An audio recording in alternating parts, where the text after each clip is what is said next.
خواتین حضرات پروگرام میں ایک بار پھر آپ کو خوش آمدید کہتا ہوں. ہمارے ساتھ نذیر ناجی صاحب ہیں. آپ اپنی گفتگو کر رہے ہیں سقوط ڈھاکہ کے پس منظر کے حوالے سے.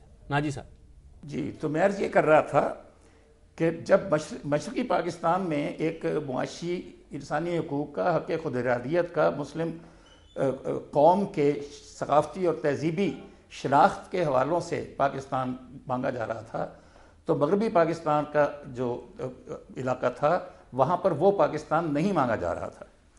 یہاں پر جاگیردار سیاسی قیادتیں کر رہے تھے، وڈیرے کر رہے تھے، قوانین کر رہے تھے، اور وہ لوگ کر رہے تھے جو انگریز کی سیاسی انتظام کا حصہ تھے، یعنی یونینسٹ پارٹی. اور جب انہوں نے دیکھا کہ اب پاکستان بننا ناگزیر ہو گیا ہے، اور جو پاکستان یہاں بن رہا تھا وہ در حقیقت پورے بر صغیر کے مسلمانوں کی جدوجہد کے نتیجے میں تھا، کیونکہ یہاں پر تو کوئی تحریک پاکستان نامی چیز تھی ہی نہیں، بہت کمزور تھی. اور جس سے الیکشن کا ذکر فرمایا ہے ڈاکٹر جاوید اقبال صاحب نے، انہیں یہ بھی معلوم ہے کہ کن بنیادوں پہ ہوا تھا. یہاں عوامی ووٹ نہیں ہوا تھا، امتیازی ووٹ تھا جس کی بنا پر بنایا گیا. اور وہ جو منتخب ہو کر آتے تھے وہ وہی تھے جو انگریز کے تیار کردہ سیاستدان تھے، جن کا جو بیشتر یونینسٹ پارٹی کے تھے. اور وہی جب انہیں گورنر نے بتایا انگریز نے کہ اب پاکستان بنے بغیر چارہ نہیں اور اپنا اپنا راستہ دیکھ لو، تو پھر یہ لوگ مسلم لیگ کی طرف آئے اور مسلم لیگ کہلائے. اکثر یہ بات کر رہے تھے، میں چاہتا ہوں اس پر آپ کچھ کامنٹ کریں. وہ ٹھیک کہہ رہے ہیں. سب سے بڑی بات تو یہ ہے کہ جو ملک اسلام کے نام پر بنا ہے اس میں یعنی اگر ہیومن رائٹس کا خیال نہ رہے اور آپ کو اس بات کا تقدس نہ رہے کہ ہم ایک ہی ہیں اور ہم مسلمان ہیں، سب مسلمان ہیں، تو وہ تو نتیجہ اس کا یہی ہوگا کہ تفریق ہوگی.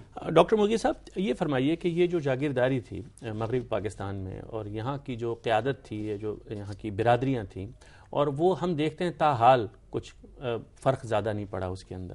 اور یہ بات بھی ہے کہ جو کچھ بھی آپ فرما رہے ہیں کہ تیاری ہماری نہیں تھی، اس لحاظ سے اگر ہم دیکھیں کہ یہ 63 برس گزرنے کے بعد بھی نہ وہ سیاسی جماعتیں، نہ وہ حکمران، نہ وہ متوازی قیادت، آپ دیکھتے ہیں کہ اس میں کوئی بہتری ہوئی ہے؟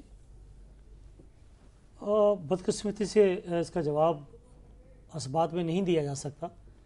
ہاں، اگرچہ ہم اس کا علاج بھی سمجھتے ہیں کہ جمہوری عمل کا جاری رہنا ہی اس کا علاج ہے، اگرچہ یہ سلو پروسیس ہے. اور جمہوری عمل چونکہ ہمارے ملک میں رہا نہیں، جس کی وجہ سے یہ پروسیس اور ڈیلے ہوا. اب بھی جو لوگ وڈیرے ہیں یا جاگیردار ہیں اور وہ جمہوری عمل سے آ گئے ہیں، ان کی جماعتوں کے لوگ یہ کہتے ہیں کہ دیکھو آہستہ آہستہ وڈیرا ازم ڈیفیٹ کھا رہا ہے، اٹ ول ٹیک ٹائم. لیکن اگر یہ جمہوری عمل جاری رہتا ہے رائٹ فرام اٹس بگننگ، تو شاید یہ پروسیس کے ذریعے کوئی تبدیلی آ چکی ہوتی. لیکن ابھی آپ دیکھیں کہ یہ جو ٹیکس کا معاملہ ہے کہ اسمبلیوں میں بیٹھے ہوئے وہ لوگ، ان کی اکثریت جو ہے، جسے ہم کہتے ہیں جو الیکٹیبلز ہوتے ہیں اپنے شروع میں، اور بھٹو صاحب کا جو دوسرا الیکشن اس میں بھی آپ دیکھیں 62 لوگ جو تھے اس پارٹی میں بھی الیکٹیبلز آئے، وہ مجبور تھے ان کو وڈیروں کو ٹکٹ دینے میں. وہ کس طرح اپنی زمینوں پر کو ٹیکسیبل بنانے میں کوئی لیجسلیشن کر سکتے ہیں؟ اور اب تو صنعت کاروں نے جو لاکھوں کروڑوں روپیہ کمایا اس کی زمینیں خریدنی شروع کر دی ہیں تاکہ وہ ٹیکسیبل نہ ہوں. تو یہ جو ایک کرپشن کا ایک سرکل جو ہے، اب وہ اس میں ہم اتنے انسینسٹیو ہو گئے ہیں کہ ہم اس کو اب کوئی کرپشن سمجھتے ہی نہیں ہیں. اور over the period of time یہ ایک المیہ ہے. اس کے لیے بعض اوقات ہم پھر ایسی بات کہنا شروع کرتے ہیں جو لوگ اس وقت ہضم نہیں کرتے معظم معاشرے میں. وہ ہے کسی نوعیت کا سافٹ کہہ لیں، تعلیمی کہہ لیں، یا پروسیس کے ذریعے ایک انقلاب ہے، ایک سوچ کی تبدیلی ہے، یا میں براڈ سینس میں کہوں جیسے امریکہ میں ایک نعرہ چلا وی وانٹ چینج، تو چینج کے اندر ایک نیشنل موڈ ڈیولپ ہوا اور وہاں پر ایک قیادت کی تبدیلی آئی. میں یہ دیکھتا ہوں کہ اس ملک کے اندر بھی اب چینج کے سلوگن کے تحت اللہ نے چاہا یہ چینج کا نعرہ کسی اچھے آدمیوں اور اچھی ٹیم اور کمیٹڈ لوگوں کے ذریعے اگر آیا تو یہ تبدیلی آئے گی. جمہوری عمل سے یہ پروسیس ابھی ڈیلے ہو، یہ طلب تو بہت توانا ہے، اس میں تو کوئی شبہ نہیں ہے، لیکن کوئی ایسا تبدیلی جو آپ کا سوال ہے کوئی آثار اس کے نظر نہیں آ رہے. میں آپ سے پوچھنا چاہتا ہوں ناجی صاحب کہ یہ جو کچھ بھی آپ نے، میں نے آپ کو وہ کالم بھی پڑھا جس میں آپ نے سقوط مشرقی پاکستان کا ذکر کیا اور بتایا کہ وہ کیا فرق تھے دونوں جگہوں کے، اور اصل میں یہ کچھ ہم نے ان کے حقوق ادا نہیں کیے.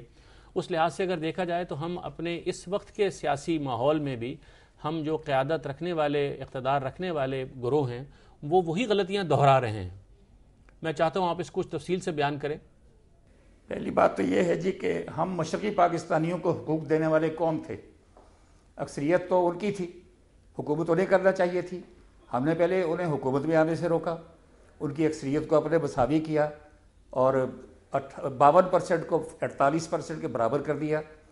آپ پاکستان کی ایک اور چیز کو دیکھیے کہ مسلم لیگ جو مغربی پاکستان میں تھی، موجودہ پاکستان میں، وہاں پر مسلم لیگ پنجاب جو سب سے بڑا صوبہ ہے اس علاقے کا، وہاں پر زرعی اصلاحات نافذ کرنا چاہتی تھی. یہی چیز وہاں پر متحدہ محاذ جو تھا، جگتو فرنٹ کے نام سے برسر اقتدار آیا 1954 میں، اس نے آ کے جاگیرداری ختم کر دی. لیکن اس کے بعد آپ نے جو برا حال کیا ان کا اور ان کی اکثریت کو جس طرح سے پامال کیا، وہ تو پھر اپنا حق اقتدار حاصل ہی نہیں کر سکے جو کہ ان کا تھا جمہوریت کے اعتبار سے. اس کے بعد یہاں پر اس مسلم لیگ کو جو زرعی اصلاحات کی حامی تھی، ذمہ داروں نے مل کر اس کا تہس نہس کر کے رکھ دیا اور یہاں پر جاگیرداری نظام کو مسلط کرنے کی خاطر اسلام کی آڑ لی گئی.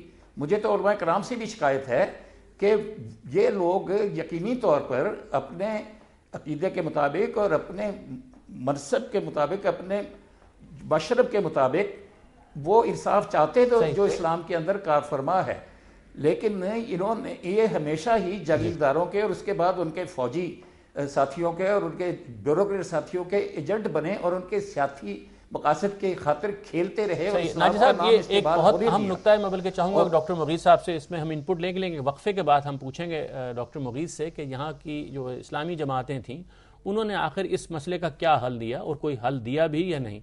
ہمارے ساتھ رہیے گا.